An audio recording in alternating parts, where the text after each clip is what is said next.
Yung mga kalingap, dito tayo sa bahay ni Tata. Uy, yung piluka mo ta. Yung piluka mo. Try. Mahahapot. Lipat bahay si Tata, mga kalingap. Bagong mansyon. Nakabili po siya ng bagong mansyon dito sa Daet. Aray po. Yung piluka ni Tata, oh. Ta, nakabili ka ng bahay dito? Oo. Grabe, pati yung mga brief mo, oh. Ano ba yan? Pagkasyahin natin pa, isang hakot lang. Ibang bigat. Ah.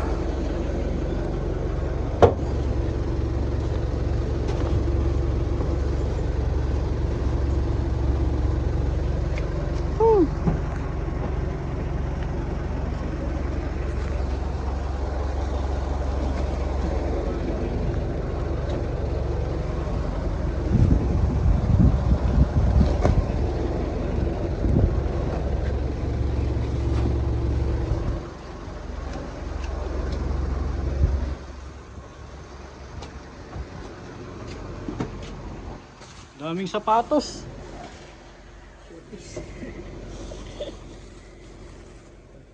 Isang hakot lang ba kaya? Oo. Sapatos.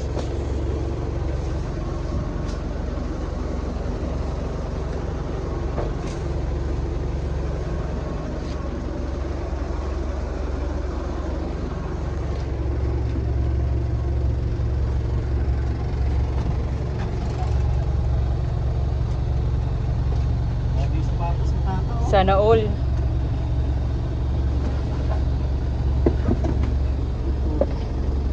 Tama yan, exercise yung katawan mo. Exercise mamaya, hingal-hingal ka na naman.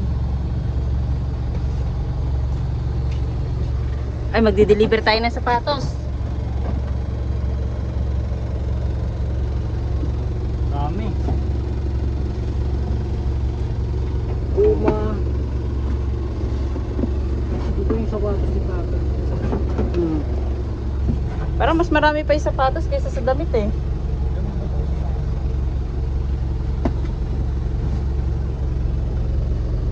Ay, mga gamit ni Tata.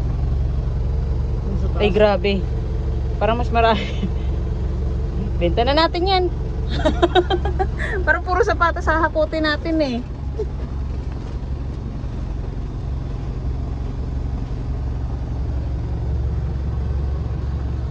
Tingnan niyo po mga kalingap po.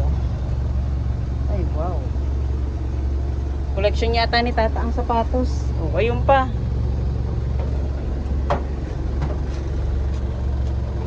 Dito lang sa baba yan.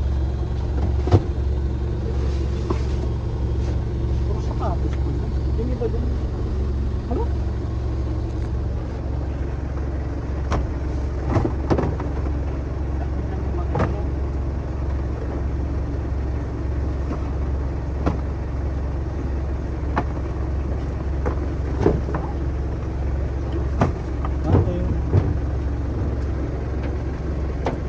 Hindi mo nilagay sa mga walang laman.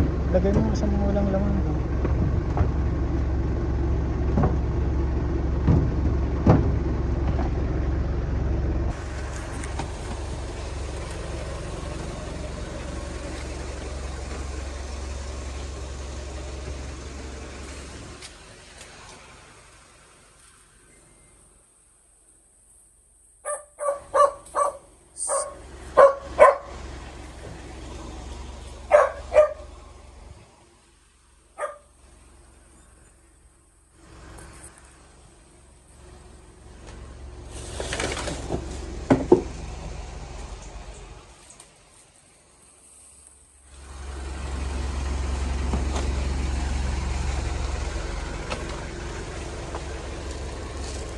Patong pa din sa ano. May mga box pa pala.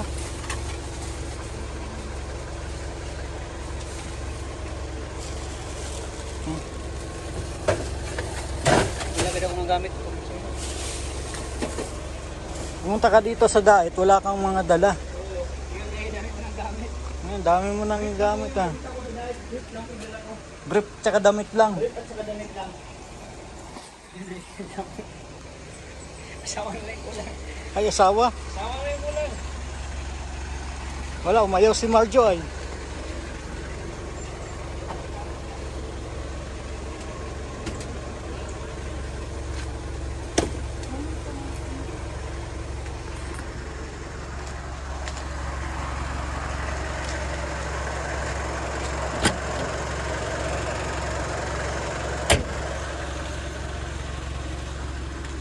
Ay, naku.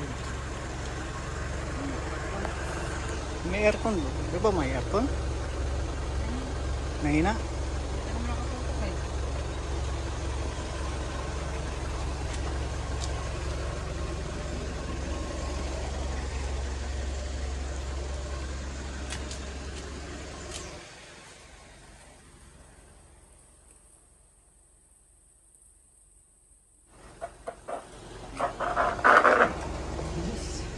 Ano yan?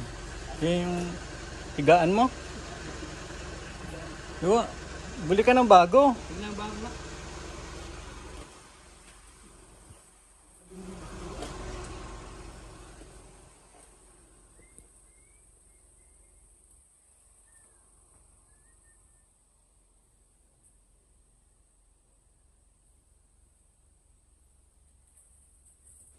Pambira. Nababasa pala dyan. Sa aircon to. Kaya dumayan yung ano ko. Yung ano yung basa. Yung tulo. Eh, nakaganto kasi. Ha? Hindi naman to ganto dapat ang lagay nito. Kaya nga. Ano to? Dalhin ko pa to tol? Wag na. Saan ko to iwan? Yun. Ha? Basurahan. Ay, ito pa pala mga gamit mo. Oo, mayroon pa. Mga dalang balikan to. Dalawa na yan. Yung mga maliliit. Sige. Ito, basura ko na to. Oo, basura mo yan. Mali kasi yung lagay mo ng aircon. Doon may ano, doon may ano na, may butas na. Oo. Tapos magbili ka nung lagayan.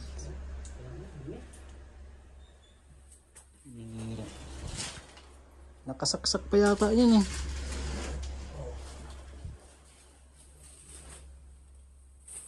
Tanggalin mo na. Basura na ito.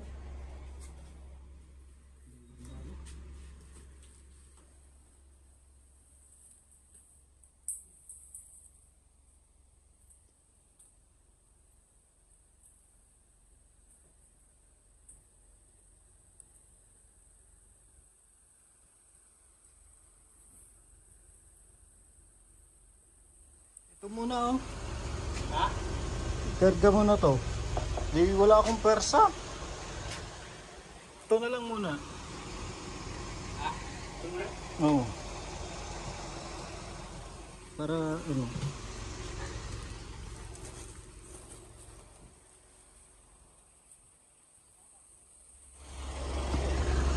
Yung mga nasa labas. Pero tata, pinalayas eh. Pinalayas ng may-ari. Ah. Nandyan mo. Huwag mong ipatong yan sa iba at baka masira.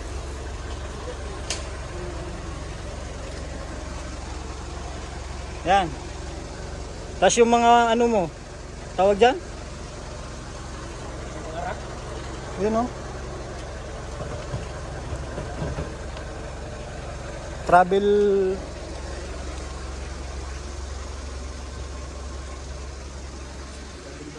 Oh.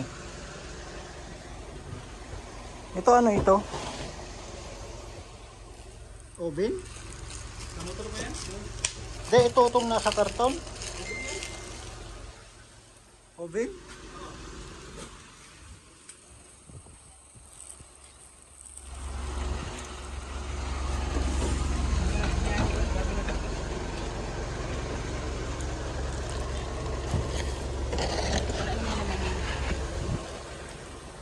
Di kasi nilagyan ng laman. Dapat nilagyan ng laman yan eh. Oo nga. Para kumunti yung mga... Okay na yan. Ito pa. Ito, sa'yo pa to? Yan? Sa'yo pa yan lahat yan? Oo. O yan, karga mo na yan. Kasi pa? Kasi yan. Wala man mga laman yan eh.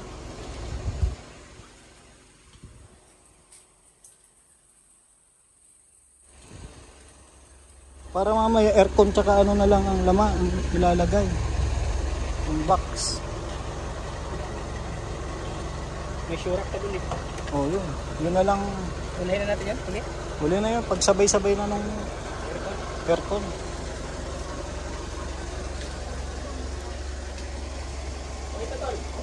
Oh.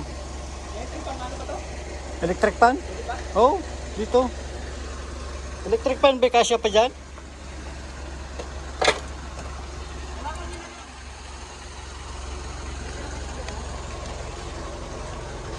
Masakay ka pa ba? Masakay ka? Oo, tulungan kita pag Oh, dito ka na lang oh, sa may ano. Doon mo yan sa ano. Maiga. Malinis ang... Maiga ko? Oo, yan. Sige, yan. Tapos dyan ka sa upuan. Malalayan mo. Eh, hindi pwede umupo ka na muna. Tapos dito mo yun. Para yung baka makamira pag naalog eh. Ihuling mo sa kayan. Papoy mo muna siya kasi ito. Pwede dito yan oh. Hindi, mga usod lang yan doon oh. Oh.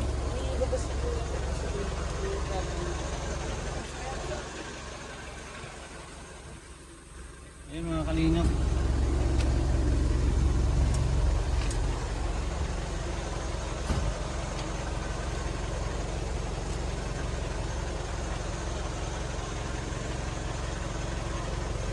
At lipat bahay. Pinalayas na si Tata dito.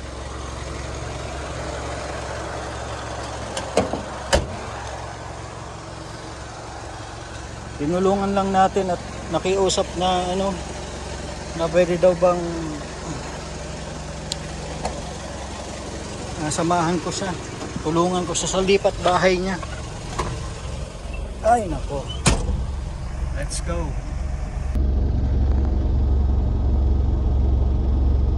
Ayan, ibababa na nila yung mga gamit. Nagpatong-patong.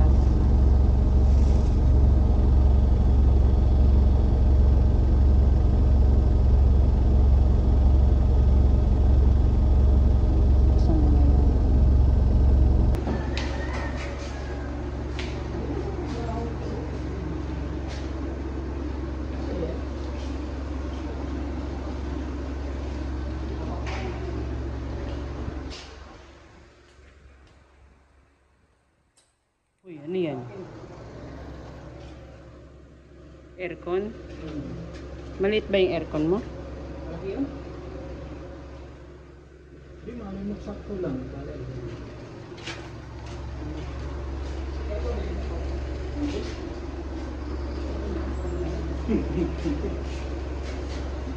Baka magkakasawa ka na ta? Ha? Asawa na kulang? Asawa na lang ba kulang? Dito mga gamit sa iba? Ano? Tara! Tara!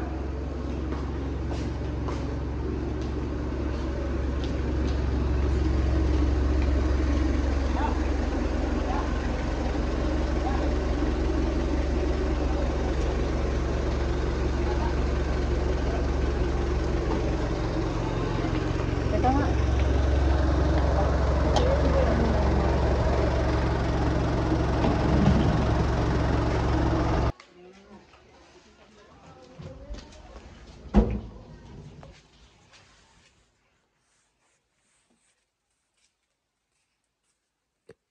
Ngayon, pwede na magbakasyon mga kapatid mo.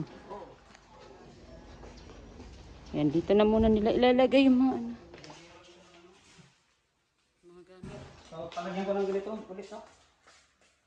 Ano, linoleum. Ang tawag yan? Linoleum.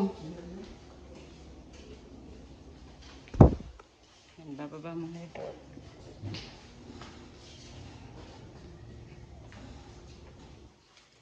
Bukas tayong bintana at grabe ang init.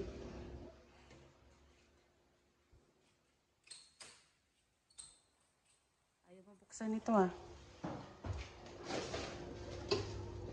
Mainit eh. Para makasingaw yung ano.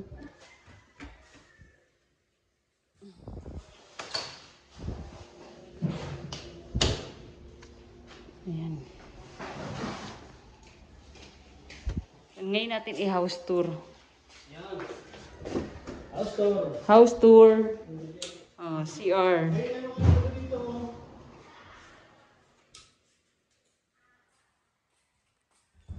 Ayan yung unang kwarto. Sa isang kwarto ni Tata. Wow!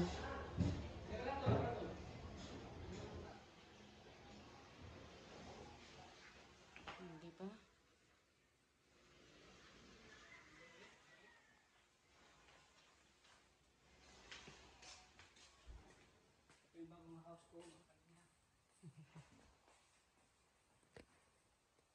Bagong mansyon ni Tata. Gusto kasi mapag-isa. Gusto ko ng privacy. Gusto ko ng freedom. Yung makagalaw-galaw ko na ako lang isa. Magising ako ng kahit anong oras. Walang magabala pa. Ayan. Pero mas maganda, magbukas tayo ng electric fan at grabe baga init.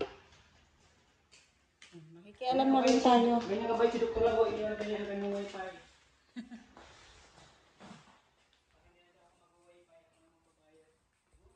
Diba? May hangin na tayo.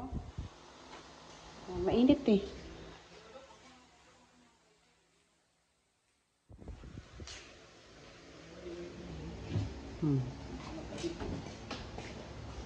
Free wifi na ako.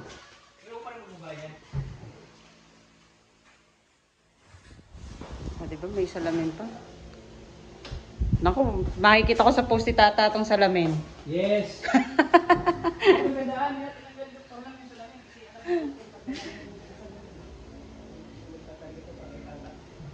Ayan. Bilan mo pa yung malaki. Yung whole body. Di na tinanggal ni Dr. Love yung ano niya. Oh. Bilan mo nga yung whole body pa para pag nag-workout, di ba? Kaya gusto ko talaga mag-isa kasi hindi tayo mag-workout dito. Walang mag-istorbo sa akin. Hindi tayo mag-exercise. Hindi tayo mag-magluto. Walang mag-istorbo.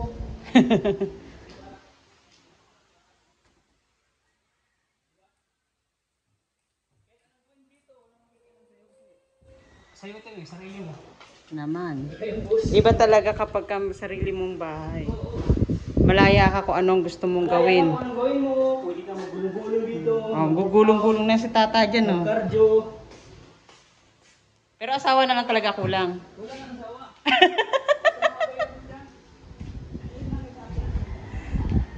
Kaya sa mga abay lang kung dyan. Ay, yung asawang inaantay namin eh, hindi yung exercise mo eh. PM lang kayo sa akin ng mga available. PM is the key. PM is the key mo. PM is the key mga kalingap. Kailan balik na si Tata, oh, mapupuno na. Grabe si Tata, oh, koleksyon niya puro mga sapatos, oh. Oh, di ba? Parang mas marami kami hinakot na sapatos kaysa sa ano. Pumunta ako dito sa diet, brief at t-shirt lang yung dala ko. Ngayon. Ah, di ba? Ganyan talaga pag naglilipat bahay. Pero kaya ito po yung bunga na pinaghirapan ko. Parang kami. Kung meron ano sa akin, yung mga pinaghirapan ko. Parang kami nila Red Sea noon. Oo, di ba? Pumunta kami rito, damit at ano lang ang dala.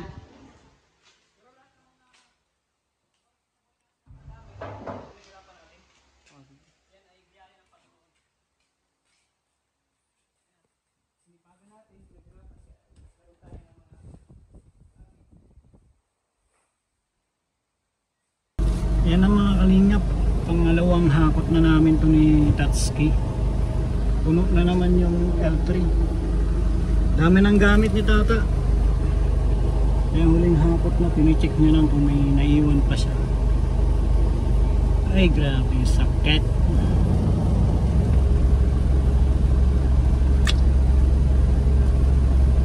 Galing po kami sa ospital, nagpa-check up. Ay laboratory. Check up kahapon. Kailan ba yung check up ng Biyernes? Ay Sabado. Tapos balik kami ng Lunes. Tapos balik bukas. Friday. Friday na. Friday na. Friday. Saturday balik ng follow-up check up. Mira. Okay na? Ay. Ha? Magmumotor na siya. Sige. Ayun mga kalingap, mga motor na lang daw siya. Let's go. Ayan, pangalawang hakutan.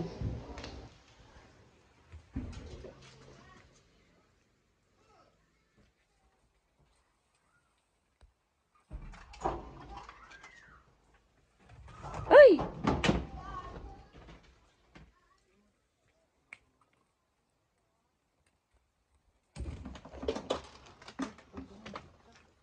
Alalayan mo sa bandang gitna.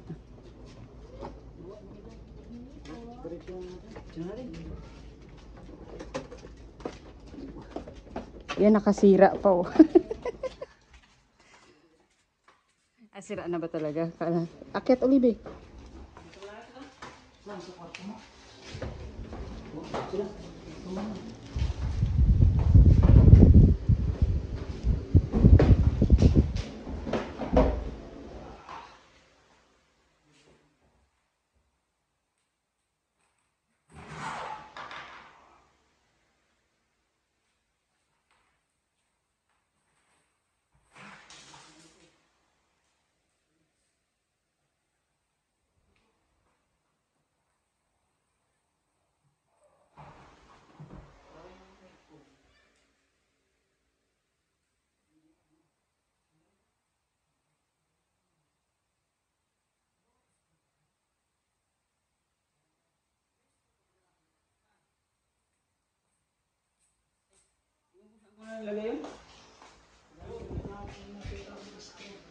Ayan o, nakalusok po yun o.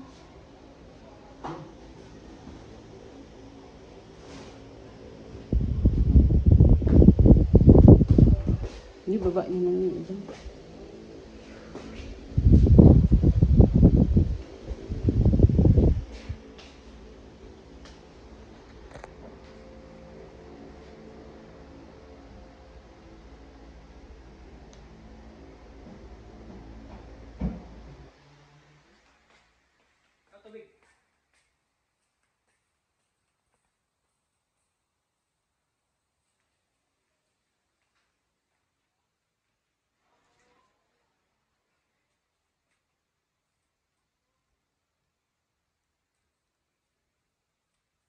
Sure ka bang kasya dyan yung aircon?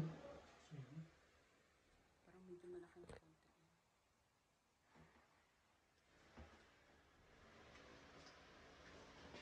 Buti kahoy lang to.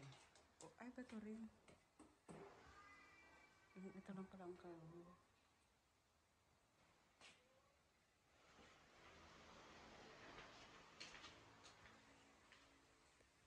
Ayan mga kalingap, so tapos na po kami, pauwi na kami. At di na ako nakapag-video pag alis namin doon sa bahay ni Tata. At nagmamadali na, magulan na. Kaya salamat po. At ayan, nakalipat na si Tata doon sa kanyang bagong bahay. I mean, pinaglipatan pala ni Dr. Love yun. Inalisan ni Dr. Love. Siya ang pumalit. Tapos mamaya may kainan daw si Dr. Love, may pa-blessing, nakabili din ng bagong lupa. Ay na, bagong bahay yata. Yan, medyo maayos-ayos na yung pakiramdam ko at nakainom ako ng tamang gamot.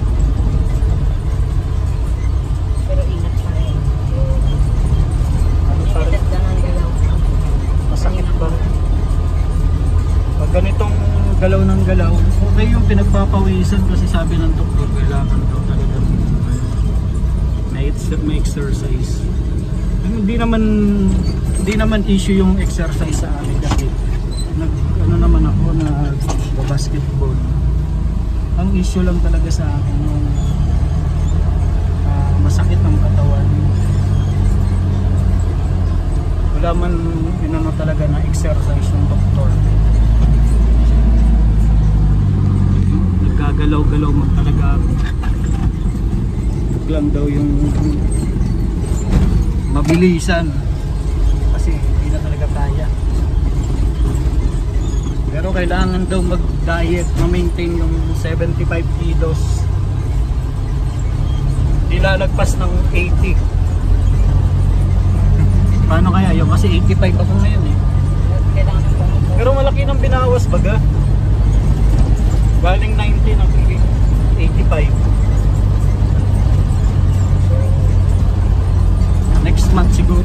16 na lang.